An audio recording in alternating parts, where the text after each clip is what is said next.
அனைவருக்கும் இனிய காலை வணக்கம்.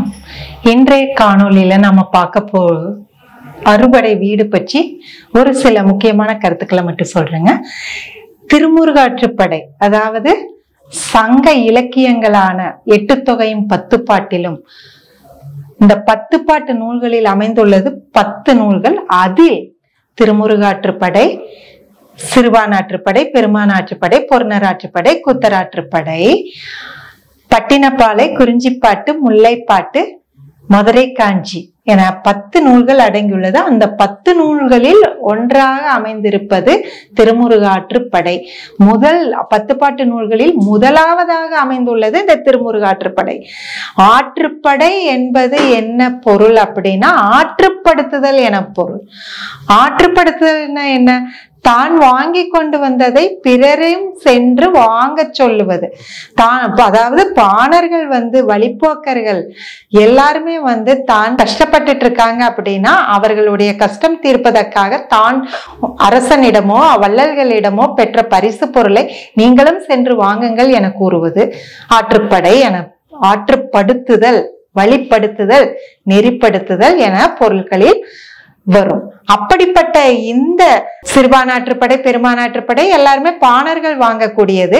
அது என்ன திருமுருகாற்றுப்படை அப்படின்னா, முருகப்பெருமானிடத்தில் அருள் பெற்றவர்கள் தன் எதிரிலே தோன்றியவர்களை நீங்களும் சென்று முருகப்பெருமானை வழிபெற்று அவரிடம் அருளை பெறுமாறு ஆற்றுப்படுத்துவது திருமுருகாற்றுப்படை. அப்படிப்பட்ட இந்த திருமுருகாற்றுப்படையில் அறுபடை வீட்டினுடைய பெருமைகளையும் எடுத்து இயம்புகிறது. அதனால் தான் கடவுள் வாழ்த்து போல இந்த 10 பாட்டு நூல்களில் முதலாவது நூலாக இந்த திருமுருகாற்றுப்படையை வைத்துள்ளனர். சரிங்களா?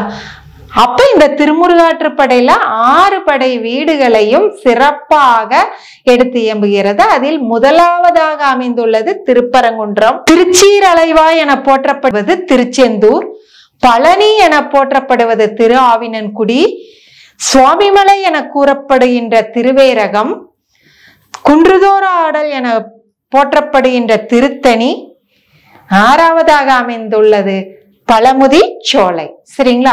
இந்த 6 படை வீட்டின் சிறப்புகளையும் முருகப்பெருமானின் பெருமைகளையும் அழகாக நக்கீரர் கூறியுள்ளார். இந்த திருமுருகாற்றுப்படையை எழுதிய ஆசிரியர் நக்கீரர்.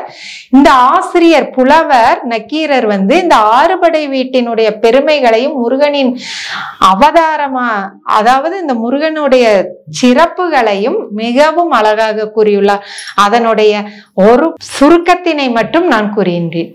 திருப்பரங்குன்றத்தில் முருகப்பெருமான் தெய்வானையை திருமணம் புரிந்த நிகழ்ச்சியை பற்றி குறிப்பிடுவது, திருச்செந்தூரில் முருகப்பெருமான் சூரபத்மனை வென்று சூரபத்மனை அழித்து அங்கு குடிகொண்டுள்ளான்.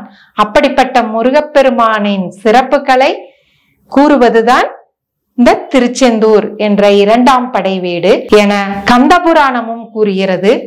3வதாக அமைந்துள்ள படை வீடு திரு ஆவினன்குடி, அதாவது தற்பொழுது பழனி என்று அனைவராலும் போற்றக்கூடியது. பழம்னி, அதாவது ஞானப்பழத்துக்காக முருகப்பெருமான் தாய் தந்தையரை கோவித்துக் கொண்டு பழனி மலையில் குடிய கொண்டுள்ளான், ஆண்டியாய் கோலமுற்றான். அப்படிப்பட்ட முருகனின் சிறப்புகளை கூறுவது திரு ஆவினன்குடி. 4வதாக அமைந்துள்ளது சுவாமிமலை என போற்றப்படக்கூடிய திருவேரகம். திருவேரகம் அந்த காலத்தில், சங்க காலத்தில் திருவேரகம்னு சொன்னாங்க, இப்ப நம்ம சுவாமிமலைன்னு சொல்லிட்டு இருக்கிறோம். இந்த திருவேரகத்தில் முருகப்பெருமான் தந்தையான சிவபெருமானுக்கே பிரணவ மந்திரத்தின் பொருளை உணர்த்தியுள்ளார்.